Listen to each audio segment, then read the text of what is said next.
नमस्कार भावांनो, आज बनवणार आहेत आपण बोंबील. बोंबील बनवण्यासाठी आधी आपण बोंबील पूर्ण साफ करून घेतलेले आहे आणि हे बोंबील आपण छोट्या छोट्या पीसेस मध्ये कट करून घेऊ. बघा भावांनो, हे बोंबील चांगल्या प्रकारे कट झालेले आहे. आता आपण पुढची प्रोसेस करू. बोंबील कट झाल्यानंतर भावांनो आपण त्याच्यामध्ये आता पाणी टाकून घेऊ थोडं, म्हणजे त्याला भिजू घाल देऊ. जे त्याच्यावरती सुकवायच्या वेळेस जे मीठ मारलेलं असतं ना, ते खारापणा सर्व या पाण्यामधून निघून जाईल. भिजू घालून फक्त 5 किंवा 10 मिनिटं याला ठेवायचं. हे बघू शकतात तुम्ही, बोंबील बनवण्यासाठी आपण आपली सर्व सामग्री रेडी करून ठेवलेली आहे. 4 जणांची भाजी बनवायची म्हणून आपण शेंगदाणे घेतलेले आहे. शेंगदाणे आणि लसूण टाकून घेतला. आता आपण टाकणार त्याच्यामध्ये कोथिंबीर. हे ग्राइंड आपण करून घेऊ.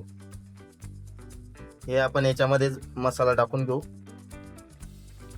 आता आपण सर्वात आधी कांदा भाजून घेऊ. कांदा भाजण्यासाठी तयार आहे. तेल आपण टाकतायत. कांदा कलचवत असताना आपण बोंबील त्याच्यामध्ये टाकून तळून घेऊ. त्याच्यामुळे काय होतं, वास येतो, तो वास काही येणार नाही. तुम्ही बघू शकतात मस्त प्रकारे मिक्स झालेलं आहे. आता याच्यामध्ये आपण मिक्स करणार आहे टोमॅटो टाकून घेतलेले आहे आपण. आता यांना थोडं मिक्स होऊ देऊ. आलू टाकणार आहे. ज्याच्या त्याच्या पसंतीनुसार जो तो टाकू शकतो. आलू टाकल्यानं थोडस ग्रेव्ही टाईप तयार होतं, म्हणून आपण आलू टाकत आहे. बघा बाबांना, चांगल्या प्रकारे मिक्स होऊ देऊ. आज नवीन काहीतरी असं सुपर संडे म्हणून आपण बोंबील बनवत आहे. बटाट्याचे आपण बारीक पीस केलेले, हे आपण मिक्स करून घेऊ. भाजी झाल्यानंतर वरून फ्लेवर येण्यासाठी आपण कोथिंबीर कापून घेत आहोत. बारीक कट करून घेतलंय. खालून लटकू नये म्हणून आपण थोडं पाणी टाकून घेतलंय. तर मीठ टाकून घेऊ आपण थोडंसं. पण टाकलेलं पाणी पूर्ण आटवल्यानंतर आता आपण त्याच्यामध्ये टाकणार आहोत मसाले. बघू शकता तुम्ही, हे आपण पूर्ण मिक्स केलेले मसाले, त्याच्यामध्ये लसूण विसन सर्व टाकून मिक्स केलेलं. आता हे आपण मिक्स करून घेऊ चांगल्या प्रकारे. ज्यांना कोणा बोंबीलचा वास येतो त्यांनी अशा प्रकारे बोंबील केल्यानंतर त्यांना बोंबिलाचा वास सुद्धा येणार नाही आणि त्यांना नेहमी खावंसं वाटेल असे आपण बोंबील चमचमीत बोंबिलाचे केलेले आहेत. खानदेशी बोंबील बघू शकता. आता तुम्ही चांगल्या प्रकारे उकड आलेली आहे. आता याला आपण 5 मिनिटं